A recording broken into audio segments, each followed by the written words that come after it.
Good morning बच्चों। आज हम आपको संरचनात्मक समन्वयता के बारे में बताएंगे। इसके पहले हमने कल आपसे इसके बारे में चर्चा की थी और इसमें जो संरचनात्मक समन्वयता है इसका एक भाग हम आपको बता चुके हैं जो कि श्रृंखला समन्वयता है, जिसके अंतर्गत हमने बताया था कि किस प्रकार से यदि कोई कार्बनिक यौगिक है और ये हाइड्रोकार्बन के रूप में एक कार्बन की श्रृंखला के रूप में है, जिसमें आपने देखा था कि यह श्रृंखला 3 प्रकार की होती है। एक तो हमने नॉर्मल श्रृंखला के बारे में आपको बताया था, आइसो श्रृंखला के बारे में बताया था, ठीक इसी तरह नियो श्रृंखला के बारे में बताया था। तो ये जो श्रृंखला है कि इसमें प्रत्येक जो कार्बन के श्रृंखलन के रूप में कार्बनिक यौगिक होते हैं या हाइड्रोकार्बन होते हैं, उनकी जो श्रृंखला होगी वो भिन्न भिन्न रूप में होंगी, लेकिन इनके अणुसूत्र समान होते हैं। जब अणुसूत्र समान होंगे और ये जो संरचनाएं आपने देखी, ये संरचनाएं यदि भिन्न होती है तो ऐसे समन्वयता को हम कहते हैं संरचनात्मक समन्वयता। आज हम संरचनात्मक समन्वयता से संबंधित दूसरी समन्वयता के बारे में पढ़ेंगे। नंबर 2 है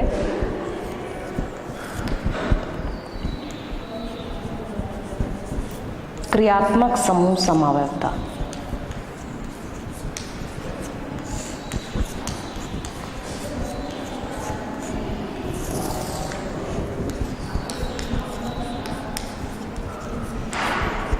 जैसा कि आपको मालूम है कि जो क्रियात्मक समूह होते हैं वो किसी भी कार्बनिक यौगिक के कार्बन के श्रृंखलन में मौजूद होते हैं और इस तरह से एक कार्बनिक यौगिक की संरचना होती है। तो इस आधार पर यदि हम कोई संरचना लें, जैसे मान लीजिए हमने एक संरचना ली CH3OCH3 और दूसरी संरचना हमने ली, इसके आधार पर यदि हम अणुसूत्र की बात करें तो इसका अणुसूत्र होगा C2H6O। C2H6 इसका अणुसूत्र है और अणुसूत्र के आधार पर यदि हम संरचनाओं की बात करें तो संरचना यहाँ पर हमने एक संरचना ली है CH3OCH3 और दूसरी संरचना है C2H5OH। तो इस संरचना में आपको दिखाई दे रहा है कि यहाँ पर एक स्थान पर जो क्रियात्मक समूह आपको दिखाई दे रहा है ये ईथर है और यहाँ आप देख रहे हैं क्रियात्मक समूह एल्कोहल है। तो इस प्रकार यदि हम इसके नाम के बारे में देखें तो नाम के बारे में यदि देखते हैं तो इसे हम कहते हैं डाईमेथिल ईथर, डाईमेथिल ईथर। ठीक इसी तरह ये जो दूसरी संरचना हमने बनाई है, ये जो संरचना है इसका नाम है एथिल एल्कोहल, एथिल एल्कोहल। तो यहाँ पर जो क्रियात्मक समूह समन्वयता आपको दिखाई दे रही है वो क्रियात्मक समूह समन्वयता इसलिए कहा जाता है क्योंकि यहाँ पर अणुसूत्र तो समान है। यहाँ पर भी यदि आप देखते हैं तो यहाँ कार्बन की संख्या 2 दिखाई दे रही है और हाइड्रोजन की संख्या यहाँ पर 6 है, 5 और 1 6 और 1 ऑक्सीजन है। तो इस आधार पर यदि हम देखें तो इसमें अणुसूत्र तो समान है, लेकिन जो संरचनाएं हमें दिखाई दे रही हैं वो क्रियात्मक समूह की भिन्नता के कारण यहाँ पर भिन्न है, क्योंकि यहाँ पर ईथर है क्रियात्मक समूह और दूसरी संरचना में आप देखिए एल्कोहल के रूप में यहाँ दूसरी संरचना दिखाई दे रही है। तो इस आधार पर हम ये कह सकते हैं कि क्रियात्मक समूह समन्वयता वह समन्वयता है जिसमें अणुसूत्र समान होंगे, लेकिन जो 2 संरचनाएं आपको दिखाई दे रही हैं ये 2 संरचनाओं में क्रियात्मक समूह की भिन्नता के कारण यदि समन्वयता दिखाई दे रही है तो दोनों ही संरचनाएं एक दूसरे की क्रियात्मक समूह समन्वयी संरचनाएं कहलाती हैं। तो इस प्रकार आप देख सकते हैं कि जहाँ पर भी क्रियात्मक समूह भिन्न है लेकिन अणुसूत्र समान है तो ऐसी समन्वयी संरचनाएं क्रियात्मक समूह की भिन्नता के कारण उत्पन्न होती है, इसलिए ये दोनों ही संरचनाएं क्रियात्मक समूह समन्वयी संरचनाएं कहलाएंगी।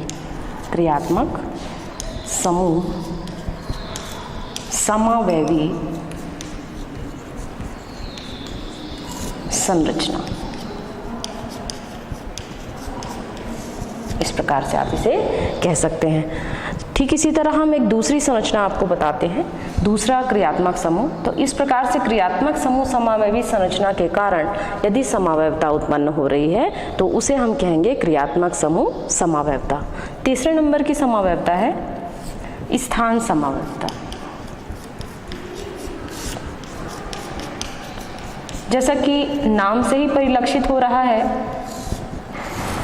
स्थान का मतलब होता है कि जब कोई भी समूह जो है उनके स्थान यदि हम बदल दें, क्रियात्मक समूह के रूप में यदि हमने देखा तो यहाँ पर दो भिन्न भिन्न क्रियात्मक समूह दिखाई दे रहे हैं, लेकिन यहाँ स्थान समव्यवस्था में आप देखेंगे एक ही क्रियात्मक समूह होगा लेकिन उनके स्थान भिन्न भिन्न होंगे किसी भी कार्बन की श्रृंखला में। तो इस आधार पर यदि हम देखें तो एक संरचना हम यहाँ पर बनाते हैं आपके सामने, CH3 CH2 CH2 CH2 OH। इस आधार पर यदि हम देखें तो यहाँ पर हम इसका यदि हम सूत्र लिखें, अणु सूत्र लिखें तो यहाँ 1 2 3 4 कार्बन की संख्या यहाँ 4 दिखाई दे रही है, हाइड्रोजन यहाँ 3 और 2 5 और 2 7 और 2 9 और 1 10, C4H10 और ऑक्सीजन यहाँ कितना दिखाई दे रहा है, 1 दिखाई दे रहा है। ठीक इसी तरह ये एक संरचना हमने बनाई, ठीक इसी तरह दूसरी संरचना हम बनाते हैं यहाँ पर, जैसे CH3 CH OH CH2 CH3। यहाँ पर देखिए, यहाँ पर पोजीशन चेंज हो गई है, स्थान यहाँ पर हाइड्रोक्सिल समूह के बदल गए हैं। जैसे यहाँ पर पहले नंबर पर हाइड्रोक्सिल समूह था, यहाँ पर दूसरे नंबर पर हाइड्रोक्सिल समूह है। ठीक इसी तरह एक तीसरी संरचना यदि हम बनाएं यहाँ, CH3 CH2 CHOH, तो वही संरचना होगी CH3। चाहे किसी भी रूप में ले हम तो यहाँ पर जो कार्बन की संख्या आपको दिखाई दे रही है, कार्बन की संख्या 4 है, हाइड्रोजन की संख्या यहाँ पर आपको 10 दिखाई दे रही है और एक ऑक्सीजन यहाँ पर मौजूद है। तो इस प्रकार से आप देखेंगे कि जो संरचना हम देख रहे हैं यहाँ स्थान समावेशी संरचना के रूप में, जिनके अणु सूत्र तो C4H10O है, लेकिन यदि हम इनकी संरचनाओं के बारे में बात करें तो संरचना यदि हम देखें तो इसे हम कहेंगे ब्यूटिल अल्कोहल। यदि हम इसका नाम लिखते हैं तो इसका नाम होगा ब्यूटेनॉल, ब्यूटिल अल्कोहल या ब्यूटेनॉल या 1 ब्यूटेनॉल लिख सकते हैं या ब्यूटेन अल्कोहल लिख सकते हैं इसे। ठीक इसी तरह यदि हम दूसरी संरचना देखें तो यहाँ पर आप देखिए हाइड्रोक्सिल समूह की स्थिति आपको सेकंड पोजीशन में दिखाई दे रही है, वहाँ फर्स्ट पोजीशन में है, तो इसे हम कहेंगे 2 ब्यूटेनॉल। इसका नाम हो जाएगा 2 ब्यूटेनॉल। लेकिन जो तीसरी पोजीशन आपको दिखाई दे रही है, यहाँ पर स्थिति आप देखिए थोड़ी चेंज नहीं है, बल्कि यहाँ पर नंबरिंग यदि हम करें तो ये दूसरे नंबर पर होगा, यहाँ भी यदि नंबरिंग करते हैं तो ये भी दूसरे नंबर पर होगा। तो दोनों के ही नाम आपको सेम ही नजर आएंगे, क्योंकि यहाँ पर भी आप इसे 2 ब्यूटेनॉल कहेंगे और यहाँ भी आप इसे 2 ब्यूटेनॉल कहेंगे, क्योंकि जो हाइड्रोक्सिल समूह होता है वो जहाँ से नज़दीक होता है नंबरिंग हम उसी स्थान से करते हैं। तो इस आधार पर हम इसे 1 ब्यूटेनॉल कहेंगे और इसे 2 ब्यूटेनॉल कहेंगे। तो यहाँ पर जो स्थान समव्यवस्था हम बता रहे हैं कि जो भी क्रियात्मक समूह है उनके स्थान आपको अलग अलग दिखाई दे रहे हैं, इसलिए ये जो संरचनाएं होंगी इन संरचनाओं को एक दूसरे की स्थान समव्यवी संरचना कहेंगे। और इस आधार पर यदि हम समव्यवस्था की बात करते हैं तो इसे कहा जाएगा स्थान समव्यवस्था। ठीक इसी तरह हम दूसरा एग्जाम्पल दे सकते हैं यहाँ पर, जैसे मान लीजिए ये एक बेंजीन की संरचना है और बेंजीन की संरचना में यहाँ पर देखिए आप नाइट्रो समूह है और यहाँ पर दूसरा नाइट्रो समूह है। दूसरी संरचना में आप देखिए इसको हम इस प्रकार लिख सकते हैं, इस प्रकार से NO2 NO2। तीसरी संरचना में हम इसको इस प्रकार दे सकते हैं NO2 NO2। तो यहाँ पर आप देखिए जो आपको 3 संरचना दिखाई दे रही है और इस आधार पर जैसा कि मैंने आपको बताया कि जो स्थान समावेशी संरचना के लिए हमने C4H10O को लिया है, उसके लिए जो भिन्न भिन्न संरचनाएं आपको दिखाई दे रही हैं, इस आधार पर ये दोनों ही संरचनाएं एक दूसरे की स्थान समावेशी संरचना होगी। ठीक इसी तरह यदि हम तीसरी संरचना की दूसरे एग्जाम्पल की बात करें, ये तो सेम ही होगा, इसको हम ना भी लिखें तो चलेगा क्योंकि दोनों ही संरचनाएं एक जैसी हैं, क्योंकि यदि हम नामकरण करते हैं तो उसका नामकरण हमें समान पाया जाएगा। तो यहाँ पर हम एक दूसरी संरचना ले रहे हैं जो कि बेंजीन की है। इसका सूत्र अणु सूत्र होगा C6H4NO2 का होल ट्वाइस। तो यहाँ पर आपको NO2 यहाँ 2 दिखाई दे रहे हैं, तो इस आधार पर आप इसे लिख सकते हैं क्योंकि यहाँ पर बेंजीन में ये 3 पोजीशन दिखाई दे रही है। तो इस आधार पर इसे हम कहते हैं आर्थोफॉर्म, इसे हम कहते हैं मेटा फॉर्म, और इसे कहा जाता है, इसे हम लास्ट पोजीशन में कहते हैं आर्थो, मेटा और पैरा। तो इस प्रकार से 3 स्थिति यहाँ पर कॉर्नर में दिखाई देती है, या इसे हम 1 2 3 4 5 6 कार्बन ले सकते हैं, क्योंकि यदि हम देखें, क्योंकि बेंजीन में कार्बन की जो संख्या होती है वो 6 होती है, हाइड्रोजन की संख्या 6 होती है। लेकिन यहाँ पर जो 2 नाइट्रो समूह जुड़े हुए हैं, तो यहाँ पर देखिए जो C6H6 था, यहाँ पर C6H4 हो गया, और NO2 के 2 अणु यहाँ पर जुड़ रहे हैं। तो इस प्रकार से हाइड्रोजन, 2 हाइड्रोजन का प्रतिस्थापन जब 2 नाइट्रो समूह से करते हैं, तो इसकी जो संरचना होती है, इसे हम कहते हैं आर्थो डाई नाइट्रो बेंजीन कहा जाएगा। उसी प्रकार से इसे कहेंगे हम मेटा डाई नाइट्रो बेंजीन, और इसे हम कहेंगे पैरा डाई नाइट्रो बेंजीन। तो ये जो संरचना आपको दिखाई दे रही है, सभी के अणुसूत्र तो समान दिखाई दे रहे हैं, लेकिन यहाँ पर स्थिति जो है या स्थान जो आप देख रहे हैं, स्थान अलग अलग है। पहली पोजीशन में आप देखिए आर्थो पोजीशन है, तो इसे हम कहेंगे आर्थो डाई नाइट्रो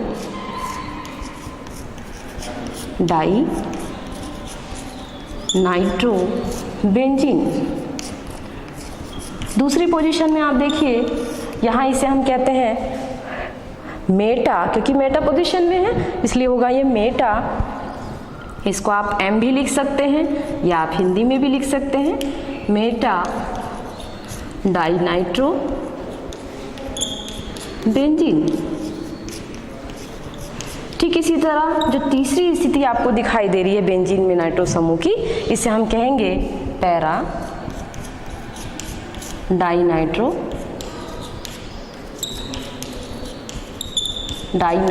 बेंजीन।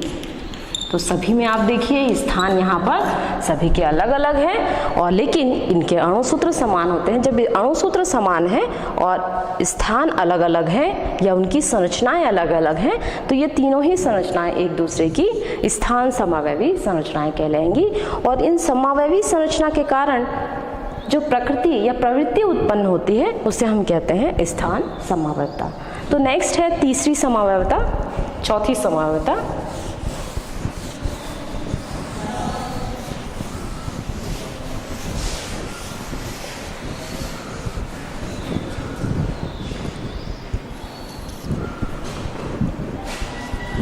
तीसरा हमने बताया आपको स्थान समावयवता के बारे में।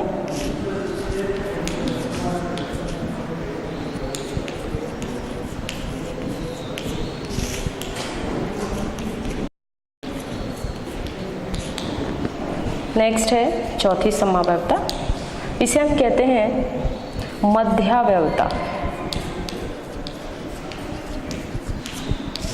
मध्यावयवता की बात करते हैं, या मध्यावयवता समावयवता भी कह सकते हैं। मध्यावयवता का मतलब होता है एक ही समूह के जब क्रियात्मक समूह युक्त जब कार्बनिक यौगिक होते हैं और उसमें क्रियात्मक समूह समान होंगे। जब क्रियात्मक समूह समान होंगे तो उनके आधार पर जो समावयवता उत्पन्न होती है उसे हम कहते हैं मध्यावयवता, जिसमें जो भी क्रियात्मक समूह होगा वो केंद्र में होगा या मध्य में होगा, तो इसके कारण जो समावयवता उत्पन्न होती है उसको मध्यावयवी समावयवता कहते हैं, और जो संरचनाएं होंगी उसको मध्यावयवी संरचनाएं कहेंगे। तो इस आधार पर यदि हम लें, तो जैसे एक संरचना सूत्र है, इसके लिए हम अणु सूत्र लेंगे। मान लीजिए हमने एक अणु सूत्र लिया है C2, जैसे मान लीजिए हमने यहाँ C2H5 लिया है, C2H5O। इसके बारे में आप सभी जानते ही हैं, इसे हम कहते हैं डाई एथिल ईथर। इसको हम इस रूप में भी लिख सकते हैं, एक साइड आप एथिल समूह लिख लीजिए, फिर उसके बाद O लिखिए, उसके बाद आप C2H5 लिखिए, इस रूप में लिख सकते हैं। दूसरी संरचना इसकी अब इस प्रकार बन सकती है CH3 C3H7O, इस प्रकार से लिख सकते हैं इसको। तो यहाँ पर आप देखिए, यदि हम इसमें कार्बन की संख्या देखें तो कार्बन की संख्या यहाँ पर आपको 4 दिखाई दे रही है, हाइड्रोजन की संख्या यहाँ पर 10 है, यहाँ पर भी 7 और 3 10 दिखाई दे रही है। तो यहाँ पर आप लिखेंगे H 10 और यहाँ ऑक्सीजन आपको एक ही दिखाई दे रहा है, तो यहाँ पर इसे आप लिखेंगे C4H10O। तो C4H10O के लिए यदि हम मध्यावयवी संरचना लिखें तो मध्यावयवी संरचना के लिए हम इस प्रकार इसे लिख सकते हैं। तो इसे हम क्या कहेंगे, die ethyl ether, die ethyl ether. ठीक इसी तरह इसे हम क्या कह सकते हैं, ये मेथिल है और ये प्रोपिल है, तो मेथिल पहले आएगा और प्रोपिल बाद में आएगा, तो यहाँ मेथिल प्रोपिल ईथर कह सकते हैं आप इसे, मेथिल प्रोपिल ईथर। तो इस प्रकार से आप देखिए कि जो मेथिल प्रोपिल ईथर है, यहाँ पर इसकी जो पोजीशन आपको दिखाई दे रही है क्रियात्मक समूह की, ये आपको मध्य में दिखाई दे रही है, इसलिए ये जो संरचना है इसको हम इस प्रकार भी लिख सकते हैं, इसको इस प्रकार से भी लिख सकते हैं C2H5O C2H5, इस प्रकार भी लिखा जा सकता है। तो ये दोनों ही संरचनाएं जिनमें क्रियात्मक समूह मध्य में है, लेकिन देखा जाए तो आप इसमें आप देखेंगे अणुसूत्र तो समान दिखाई दे रहे हैं, लेकिन जो संरचना इसमें आपको भिन्न दिखाई दे रही है, किंतु क्रियात्मक समूह एक ही है। मतलब एक ही परिवार के जब सदस्य होते हैं तो उस आधार पर जब यहाँ समावयवता हम देख रहे हैं, और यहाँ पर जो क्रियात्मक समूह है वो आपको केंद्र में दिखाई दे रहा है, इसलिए केंद्र में या मध्य में दिखाई दे रहा है, तो इस वजह से इसे हम कहेंगे मध्यावयवता। और ये जो संरचनाएं होंगी एक दूसरे की मध्यावयवी संरचनाएं कहलाएंगी, मध्यावयवी संरचनाएं। इस प्रकार से संरचनाएं हम कह सकते हैं। तो ऐसी समावयवता जिसमें क्रियात्मक समूह एक ही होगा और सदस्य एक ही ग्रुप के होंगे, एक ही फैमिली के होंगे, और उनके कारण जो समावयवता हमें दिखाई देगी उसे हम कहेंगे मध्यावयवता।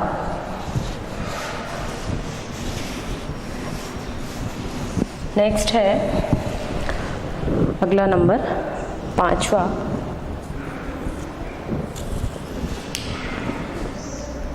चलावयवता। जैसे मान लीजिए हम इसको इस रूप में एक दूसरा एग्जाम्पल भी आपको बता सकते हैं। 5वां चलावयवता।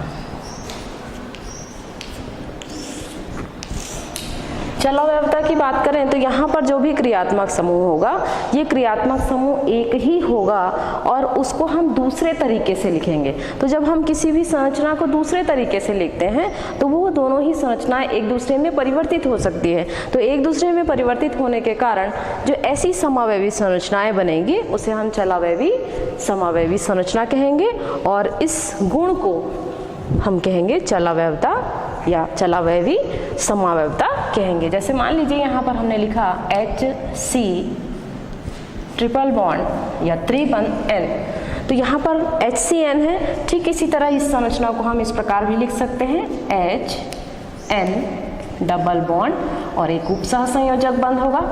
इस प्रकार से तो ये दोनों ही संरचनाएं एक दूसरे में बदल सकती हैं, एक दूसरे में चेंज हो सकती हैं। यहाँ पर आप देखिए कार्बन की संख्या 1 है, हाइड्रोजन की संख्या 1 है, नाइट्रोजन की संख्या 1 है। दोनों ही संरचनाओं में आप देखिए इनके अणुसूत्र आपको समान दिखाई दे रहे हैं, और ये दोनों ही जो संरचनाएं आपको दिखाई दे रही हैं ये एक दूसरे में परिवर्तित हो सकती हैं। तो इस आधार पर इसे हम कहते हैं हाइड्रोजन साइनाइड, और यहाँ पर जो HNC दिखाई दे रहा है इसे हम कहेंगे hydrogen isocyanide, hydrogen isocyanide, hydrogen isocyanide कहेंगे। या फिर आप इसे कह सकते हैं मीथेन नाइट्राइल भी कह सकते हैं इसे, और इसे हम कह सकते हैं कार्बिलेमिन कह सकते हैं इसे। तो इस प्रकार से आप देखिए कि यहाँ पर जो चलावयवी संरचनाएं हैं वो एक दूसरे में बदल सकती हैं। जैसे मान लीजिए हमने यहाँ लिखा RN, इस प्रकार से RONO, एक संरचना ये है। दूसरी संरचना है इस प्रकार से हम लिख सकते हैं इसे RN ओ। इस प्रकार की जो संरचना दिखाई दे रही है। तो यहाँ पर आप देखिए दो संरचनाएं हैं जिसमें एल्किल समूह एक दिखाई दे रहा है, ऑक्सीजन यहाँ पर दो दिखाई दे रहे हैं और नाइट्रोजन यहाँ पर आपको एक दिखाई दे रहा है। तो इस आधार पर यदि हम चलावैवी संरचना की बात करें तो चलावैवी संरचना में इसे हम कहते हैं नाइट्राइट, इसे कहा जाएगा नाइट्राइट। और यदि हम इसकी बात कर रहे हैं जिसमें इसे आइसोसाइनाइड कहा जा रहा है तो इसे हम कहेंगे नाइट्रो समूह। पहली कंडीशन में देखिए ऑक्सीजन के साथ या एल्किल समूह के साथ डायरेक्ट ऑक्सीजन जुड़ा हुआ है और यहाँ पर देखिए एल्किल समूह के साथ नाइट्रोजन डायरेक्ट जुड़ा हुआ है और दोनों ही संरचनाएं एक दूसरे से भिन्न दिखाई दे रही है। बाकी देखा जाए तो अणुसूत्र दोनों में समान ही है कि कितनी मात्रा में एल्किल समूह है, कितनी मात्रा में ऑक्सीजन है और कितनी मात्रा में नाइट्रोजन है। तो इस प्रकार ऐसी संरचनाएं जिसमें दोनों ही संरचनाओं को एक दूसरे में परिवर्तित किया जा सकता है और ये दोनों ही संरचनाएं एक दूसरे की चलावैवी समावैवी संरचनाएं होंगी या चलावैवी संरचनाएं होंगी और इन चलावैवी संरचना के कारण जो समावैवता उत्पन्न होती है उसे हम चलावैवता कहते हैं। तो इसे आप नोट कर लीजिए।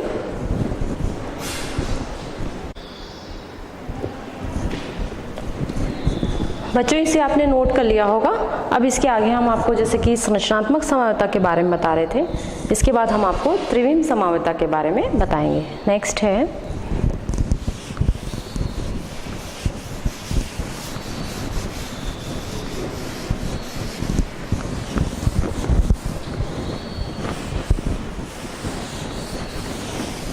तो इस प्रकार आपने देखा कि संरचनात्मक समावैवता क्या होती है कि जिसमें संरचनाओं में भिन्नता होती है और उनके अणुसूत्र समान होते हैं तो उसे हम संरचनात्मक समावैवता कहते हैं। दूसरी समावैवता है त्रिविम समावैवता।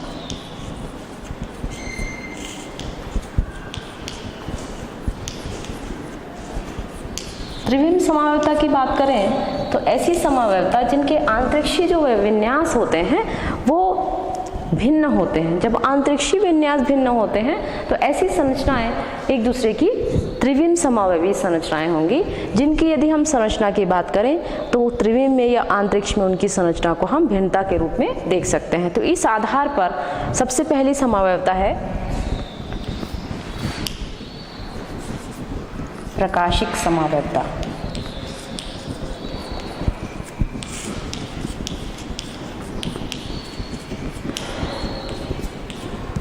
प्रकाशिक समावैवता को प्रतिबिंब समावैवता भी कहते हैं या प्रतिबिंब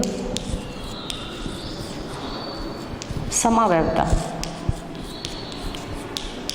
प्रतिबिंब समावैवता का मतलब है कि ऐसी दो संरचनाएं या तीन संरचनाएं जो कि एक दूसरे की समावैवी संरचनाएं हैं या प्रतिबिंब समावैवी संरचनाएं हैं और प्रतिबिंब समावैवी संरचनाएं के कारण जो समावैवता उत्पन्न होती है उसे हम कहते हैं प्रतिबिंब समावैवता। इस आधार पर हम देखें तो यहाँ पर जो समतल ध्रुवित प्रकाश होता है उस ध्रुवित प्रकाश को किस प्रकार से दाईं ओर घुमाया जा रहा है या किस प्रकार से बाईं ओर घुमाया जा रहा है या फिर दोनों के ही प्रभाव को, मतलब दाईं ओर के प्रभाव और बाईं ओर के प्रभाव को यदि नष्ट किया जा रहा है तो इस प्रकार से हमें तीन प्रकार की संरचनाएं प्राप्त होती हैं या फिर किसी यौगिक में आपको दो प्रकार की संरचना प्राप्त होगी। तो इस आधार पर हम देखें तो इसमें आपको तीन प्रकार की संरचना प्राप्त होगी।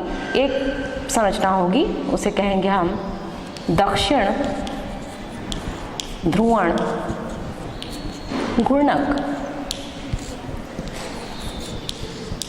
और दूसरी संरचना होती है उसे कहते हैं वाम ध्रुवण घूर्णक और तीसरी जो संरचना होती है उसे कहा जाता है रेसेमिक मिश्रण।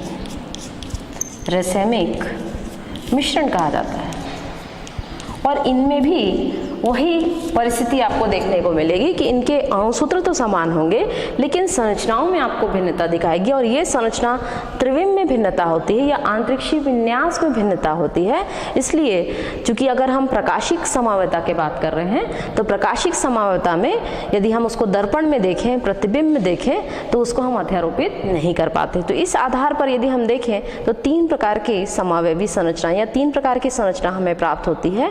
एक तो दक्षिण ध्रुवण घूर्णक है, वाम ध्रुवण घूर्णक है या फिर रेसेमिक मिश्रण है। तो इस आधार पर यदि हम दक्षिण ध्रुवण घूर्णक की बात करें तो इसे इस नाम से ही स्पष्ट हो रहा है, जैसे कि आपने देखा होगा कि जो घड़ी की सुई की दिशा होती है, घड़ी की सुई के कांटे की जो दिशा होती है, घड़ी किस प्रकार से घूमती है, उसके कांटे किस प्रकार से घूमते हैं, तो आपने देखा होगा कि ये दाईं ओर घूमते हैं, जिसको हम दक्षिणावर्त कहते हैं। और यदि बाईं ओर घुमाया जा रहा है कांटों को तो उसे हम कहेंगे वामावर्त। तो घड़ी की सुई की दिशा में जा रहे हैं तो उसे हम दक्षिणावर्त कहेंगे या दक्षिण ध्रुवण घूर्णक, और यदि घड़ी की सुई की विपरीत दिशा में जा रहा है तो उसे हम वाम ध्रुवण घूर्णक कहेंगे। और यदि दोनों ही प्रभाव एक दूसरे को नष्ट कर रहे हैं तो उस आधार पर जो संरचना हमें प्राप्त होती है, जो प्रतिबिंब समावयवी संरचना प्राप्त होती है, उसे हम कहते हैं रेसेमिक मिश्रण।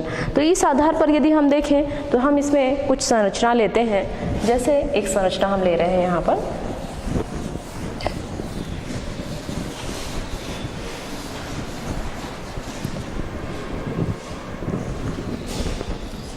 COH, CH, OH, CH3, इसे हम कहते हैं लैक्टिक अम्ल। और दूसरी एक संरचना हम ले रहे हैं OH, C, COOH, CH3 और यहाँ पर H।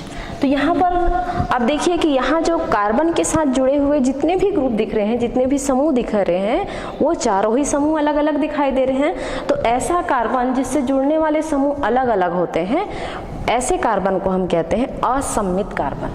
इसे कहा जाता है असम्मित या किरेल कार्बन कहते हैं इसे, किरेल कार्बन, जिसके साथ विभिन्न प्रकार के भिन्न समूह जुड़े हुए होते हैं, जिसमें किसी में आपको समानता नहीं दिखाई दे रही है। जब समानता दिखाई नहीं देती है तो ऐसे कार्बन को हम कहते हैं किरेल कार्बन, या इस किरेल कार्बन को हम असम्मित कार्बन भी कह सकते हैं। तो इस प्रकार से आप देख सकते हैं कि यहाँ पर जो प्रकाशिक समावयवता है, यदि हम प्रतिबिंब में इस संरचना को देखते हैं, जैसे मान लीजिए एक संरचना ए है, संरचना है, यदि हम इस संरचना को प्रतिबिंब में देखना चाहें तो यही संरचना आपको दूसरी संरचना दिखाई देगी। और जब दूसरी संरचना दिखाई दे रही है तो ऐसी समावयवी संरचना को हम कहेंगे प्रकाशिक समावयवता। तो यहाँ पर आप देखिए कि ये जो संरचना लैक्टिक अम्ल की दिखाई दे रही है, इसे हम लैक्टिक अम्ल कहते हैं। और यदि हम इसे लिखना चाहें तो हम इस प्रकार भी लिख सकते हैं, इसे हम लिख सकते हैं COH, CHOH और इसे लिखा जाएगा CH3। आप लैक्टिक अम्ल को इस प्रकार भी लिख सकते हैं, लैक्टिक अम्ल को इस प्रकार भी लिख सकते हैं। तो यहाँ पर आप देखिए कि जो लैक्टिक अम्ल की संरचना है, इसमें जब समतल ध्रुवित प्रकाश को ये दाईं ओर घुमा रहा है, इस प्रकार से ये ध्रुवित प्रकाश दाईं ओर घूम रहा है, तो जब दाईं ओर घूम रहा है तो इसे हम कहेंगे दक्षिण ध्रुवण घूर्णन संरचना, या इसे कहा जाएगा डेक्स्टो। डेक्स्टो के लिए हम डी लिखते हैं, तो इसे लिखेंगे आप डी लैक्टिक अम्ल, क्योंकि ये समतल ध्रुवित प्रकाश को दाईं ओर घुमा रहा है, इसलिए आप इसे डी फॉर्म या डी संरचना भी कह सकते हैं, या फिर आप कह सकते हैं डी दक्षिण ध्रुवण घूर्णक संरचना। ये दाईं ओर घुमा रहा है, इसलिए इसको हम डेक्स्टो कहते हैं। ठीक इसी तरह आपको दूसरी संरचना दिखाई दे रही है। यदि इसी संरचना को, इस संरचना को लैक्टिक अम्ल की डी फॉर्म की संरचना को यदि आप प्रतिबिंब में देखें या आप उसको दर्पण में देखें, तो दर्पण में आप देखते हैं तो यही संरचना आपको उल्टी दिखाई देगी। और जब उल्टी दिखाई दे रही है तो यहाँ पर आप देखिए जो H बाईं ओर था, यहाँ पर आपको दाईं ओर दिखाई दे रहा है। तो जब हम समतल ध्रुवित प्रकाश को बाईं ओर मोड़ते हैं तो उस परिस्थिति में आप देखेंगे ये पोजीशन इस प्रकार की होगी। तो जब घड़ी की सुई की दिशा के विपरीत दिशा में जब समतल ध्रुवित प्रकाश को मोड़ा जाता है तो ये जो फॉर्म होगी उसे हम कहेंगे वाम ध्रुवण घूर्णक, क्योंकि ये जो आपको संरचना दिखाई दे रही है तो इसके अणुसूत्र सभी के समान है। क्योंकि यदि हम अणुसूत्र की बात करें तो यहाँ पर कार्बन एक कितनी मात्रा में दिखाई दे रहे हैं, 1 2 3 है, तो यहाँ अणुसूत्र आप लिख सकते हैं C3। और हाइड्रोजन की संख्या कितनी दिखाई दे रही है? 3, 4, 5 और 1 6 C3H6। और ऑक्सीजन कितनी है यहाँ पर? 2 और 1 3। तो यहाँ पर आप यहाँ पर बता सकते हैं ऑक्सीजन की मात्रा यहाँ पर 3 है। तो अणु सूत्र यहाँ इसके लिए C3H6O3 है और यहाँ इसे हम लैक्टिक अम्ल कहते हैं, लेकिन जब समतल ध्रुवित प्रकाश को ये दाईं ओर घुमा रहा है तो इसे हम डी लैक्टिक अम्ल कहेंगे। और दूसरी जो संरचना है इसे हम कहेंगे एल लैक्टिक अम्ल, या इसे हम लियो कहते हैं। आप इसे लियो भी बोल सकते हैं या फिर इसे आप कह सकते हैं वाम ध्रुवण घूर्णक, क्योंकि ये समतल ध्रुवीय प्रकाश को घड़ी के सुई की विपरीत दिशा में घुमा रहा है, तो इसे हम कहेंगे एल लैक्टिक अम्ल। ठीक इसी तरह एक दूसरी संरचना भी हम दे सकते हैं, जैसे मान लीजिए CHO CHOH CH2OH। ठीक इसी तरह इसे इस प्रकार लिख सकते हैं CHO CHOH CH2OH। यहाँ पर आपको एक दूसरी संरचना दिखाई दे रही है, एक दूसरा यौगिक है, ये दूसरा कार्बनिक यौगिक है। यहाँ पर हम इसे लैक्टिक अम्ल कहते हैं। ठीक इसी तरह यहाँ इसे कहा जाता है ग्लिसरल्डिहाइड। तो ये जो ग्लिसरल्डिहाइड की स्ट्रक्चर आपको दिखाई दे रही है, यहाँ भी वही कंडीशन है, ये समतल ध्रुवित प्रकाश को दाईं ओर घुमा रहा है और ये समतल ध्रुवित प्रकाश को बाईं ओर घुमा रहा है। तो ये जो संरचना आपको दिखाई दे रही है, इसमें इसे हम कहेंगे डी संरचना या डी ग्लिसरल्डिहाइड कहा जाएगा, और इसे कहेंगे हम एल ग्लिसरल्डिहाइड।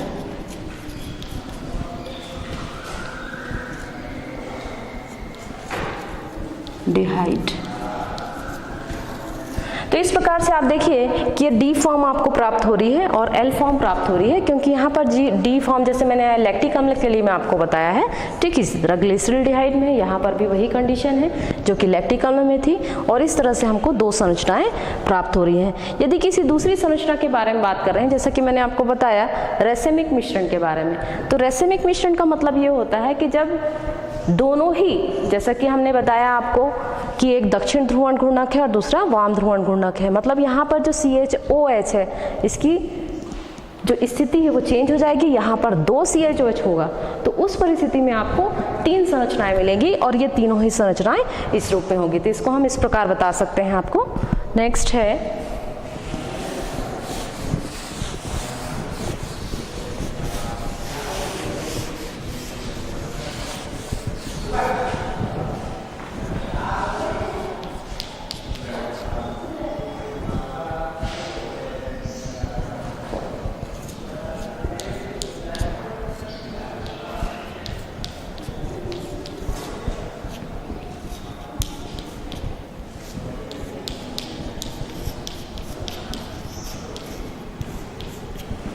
यदि इस प्रकार की संरचना है, तो यहाँ पर देखिए एक संरचना ये बनेगी, दूसरी संरचना इस प्रकार की बनेगी COH H CHOH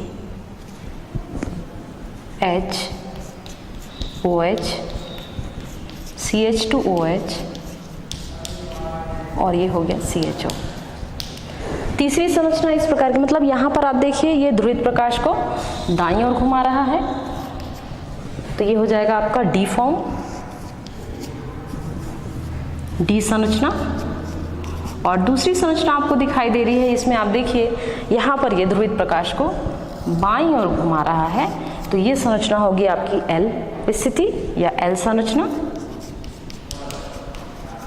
तीसरी एक संरचना यहाँ पर बनेगी, इसमें इस संरचना को हम इस प्रकार बता सकते हैं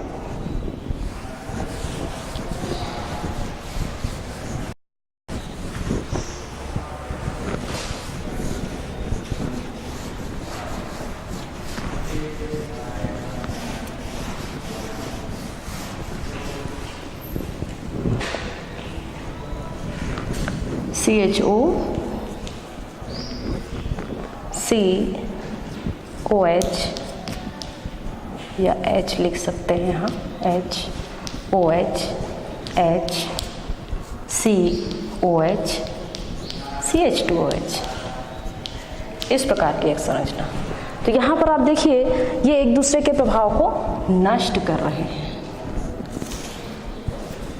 तो जब एक दूसरे के प्रभाव को नष्ट कर देते हैं तो इस संरचना को हम कहते हैं रेसेमिक मिश्रण।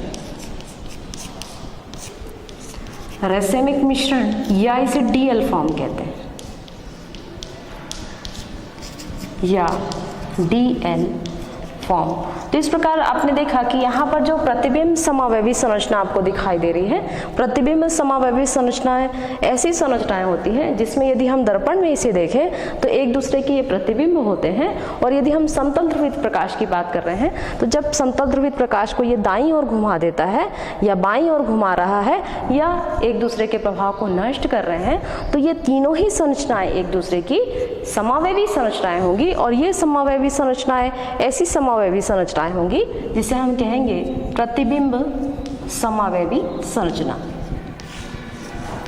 और प्रतिबिंब समावयवी संरचना के कारण जो समावयवता उत्पन्न होती है उसे हम प्रतिबिंब समावयवता कहते हैं, क्योंकि ये एक दूसरे से में परिवर्तित होती रहती है इस प्रकार से। तो ये तीन प्रकार की होंगी, एक डी संरचना होगी, एल संरचना होगी, या इसे हम डेक्स्ट्रो कह सकते हैं, या इसे हम कह सकते हैं, क्या कहेंगे, इसे हम दक्षिण ध्रुवण घूर्णक संरचना, और इसे हम कहेंगे वाम ध्रुवण घूर्णक संरचना, और इसे हम कहेंगे रेसेमिक मिश्रण या डीएल फॉर्म।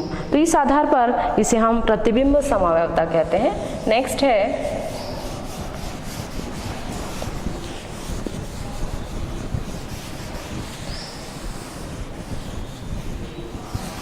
ज्यामितीय समावयवता। दूसरा प्रकार है इसका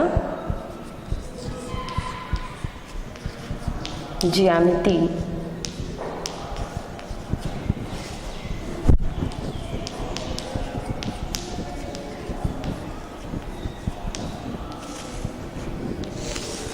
ज्यामितीय समावयवता वह समावयवता होती है इसमें ज्योमेट्री इसकी डिफरेंट हो जाती है। तो ऐसी संरचनाएं एक दूसरे की समावयवी संरचनाएं होती है। तो ज्योमेट्री या ज्यामिति कह सकते हैं इसे हम। तो यहाँ पर यदि मान लीजिए दो फॉर्म यहाँ दिखाई दे रही है तो इसमें दो संरचनाएं बनती है। एक संरचना होती है शीर्ष संरचना और दूसरी होती है ट्रांस संरचना। जैसा कि हम यहाँ पर प्रतिबिंब समावयवता में आपको देखे कि उसमें क्या पोजीशन थी, डी फॉर्म था, एल फॉर्म था और डीएल फॉर्म था, या डेक्स्ट्रो कंडीशन थी, लियो कंडीशन थी, या फिर डीएल कंडीशन थी, परिस्थिति थी या संरचना थी। ठीक इसी तरह ज्यामितीय समावयवता में आपको दो संरचना दिखाई देती है, एक शीर्ष संरचना और दूसरी ट्रांस संरचना। शीर्ष संरचना में जनरली क्या होता है, जो समूह की जो संरचनाएं होती है वो एक साइड होती है, एक समूह एक साइड होंगे और दूसरे समूह भी एक ही साइड होते हैं। लेकिन ट्रांस में दोनों में परिवर्तन हो जाता है। जैसे मान लीजिए हम एक संरचना ले रहे हैं यहाँ पर C डबल बॉन्ड C, और यहाँ पर हम ले लेते हैं H C डबल OH, यहाँ हम ले रहे हैं H C डबल OH। ये एक संरचना है। तो यहाँ पर आपको देख रहे होंगे दोनों हाइड्रोजन एक तरफ है और दोनों ही कार्बोक्सिलिक समूह आपको दूसरी तरफ दिखाई दे रहे हैं। तो ये जो संरचना है ये आपको शीर्ष संरचना दिखाई देगी, जिसमें समूह समान समूह एक और होते हैं और दूसरे भी समान समूह जो है एक और होते हैं। तो ऐसी संरचना ज्यामितीय समावयवता की शीर्ष फॉर्म कहलाती है। ठीक इसी तरह इसी संरचना को यदि हम चेंज कर दें तो हम इस प्रकार इसे लिख सकते हैं H C double bond C double OH, यहाँ होगा C डबल OH। इसे आप इस प्रकार भी लिख सकते हैं H डबल O C भी लिख सकते हैं इसे, और यहाँ पर हो जाएगा H। अब यहाँ पर जो संरचना आपको दिखाई दे रही है यहाँ पर जस्ट इसकी डिफरेंट है। तो यहाँ पर आप देखिए यहाँ पहले हाइड्रोजन था, यहाँ भी हाइड्रोजन है, लेकिन यहाँ पोजीशन दूसरे कार्बन पर चेंज हो गई है और ये जो सेकंड कार्बोक्सिलिक समूह है वो बाईं ओर चला गया है और हाइड्रोजन दाईं ओर चला गया है। तो इस प्रकार जो संरचना आपको दिखाई दे रही है इसे हम कहेंगे ट्रांस संरचना और इसे हम कहेंगे शीर्ष संरचना। तो ये जो शीर्ष और ट्रांस संरचना दिखाई दे रही है और ये दोनों ही संरचना, जैसे इसे हम कहते हैं मैलिक अम्ल, इसका नाम है मैलिक अम्ल, मैलिक अम्ल, और मैलिक अम्ल के साथ साथ इसे हम कहेंगे सिस इंग्लिश में आप इस प्रकार से भी लिख सकते हैं या फिर इसे सिस भी लिख सकते हैं। ठीक इसी तरह जो दूसरी संरचना आपको दिखाई दे रही है यहाँ पर जो कि डबल बॉन्ड है और डबल बॉन्ड के साथ कार्बोक्सिलिक समूह और हाइड्रोजन समूह यहाँ पर दिखाई दे रहे हैं। तो मैलिक अम्ल चेंज हो जाएगा और ये कहलाएगा फ्यूमेरिक अम्ल। फ्यूमेरिक अम्ल। तो ये जो फ्यूमेरिक अम्ल है यहाँ पर देखिए नाम परिवर्तित हो गया है। अभी तक हमने देखा तो यहाँ पर जो संरचनाएं आपको यहाँ दिखाई दे रही है, ये संरचना और इस संरचना में आपको अंतर दिखाई दे रहा है और ये दोनों ही संरचनाएं एक दूसरे की ज्यामितीय समावयवी संरचनाएं कहलाएंगी या सिस ट्रांस संरचना कह सकते हैं या सिस ट्रांस समावयवता कह सकते हैं, क्योंकि यहाँ पर इन दोनों के ही अणुसूत्र आपको समान मिलेंगे। क्योंकि यहाँ पर यदि हम कार्बन की संख्या देखें तो कार्बन यहाँ पर 4 है, 4 कार्बन है। हाइड्रोजन यहाँ पर आपको 4 दिखाई दे रहा है और ऑक्सीजन भी यहाँ पर 4 है। अणुसूत्र समान है लेकिन संरचनाएं भिन्न भिन्न हैं, उनके नाम भी अलग अलग हैं, चाहे आप सिस कहें या इसे ट्रांस कहें। तो ऐसी समावयवी संरचनाएं ज्यामितीय समावयवी संरचनाएं कहलाती हैं और इनके कारण जो समावयवता उत्पन्न होती है उसे हम कहते हैं ज्यामितीय समावयवता। इसको हम इस प्रकार भी बता सकते हैं आपको।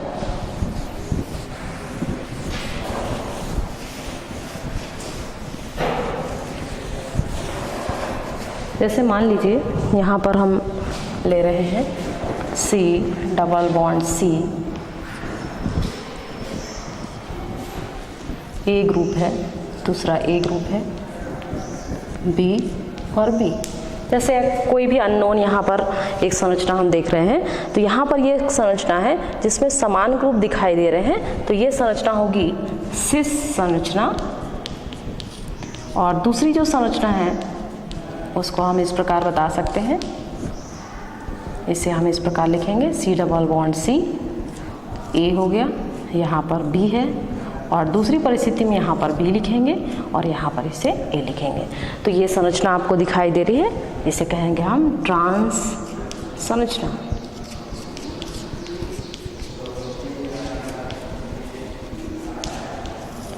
तो इस प्रकार आप देखिए कि जो ज्यामितीय समावयवी संरचनाएं होती हैं, ये ज्यामितीय समावयवी संरचनाएं वे संरचनाएं हैं जिसमें 2 पोजीशन आपको दिखाई देगी, एक सिस फॉर्म के रूप में और दूसरी ट्रांस फॉर्म के रूप में। तो इसके कारण सिस और ट्रांस फॉर्म के कारण जो समावयवता उत्पन्न होती है उसे हम कहते हैं ज्यामितीय समावयवता। तीसरी है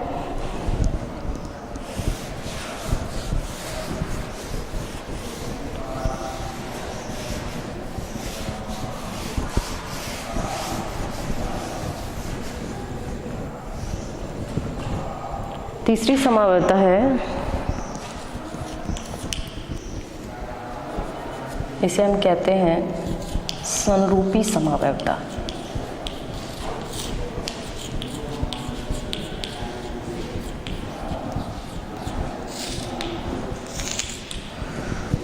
तो तीसरी समावयवता यहाँ पर संरूपी समावयवता है। तो संरूपी समावयवता में हम ये देखते हैं कि यहाँ पर विभिन्न प्रकार के आपको रूप दिखाई देंगे और यहाँ पर भी आंतरिक्षीय जो विन्यास होता है वो भिन्न होता है। जैसा कि हमने प्रतिबिंब समावयवता के लिए बताया था, ज्यामितीय समावयवता के लिए बताए हैं। प्रतिबिंब समावयवता में जो संरचनाएं होंगी वो एक दूसरे की समावयवी संरचनाएं होंगी, प्रतिबिंब समावयवी संरचनाएं।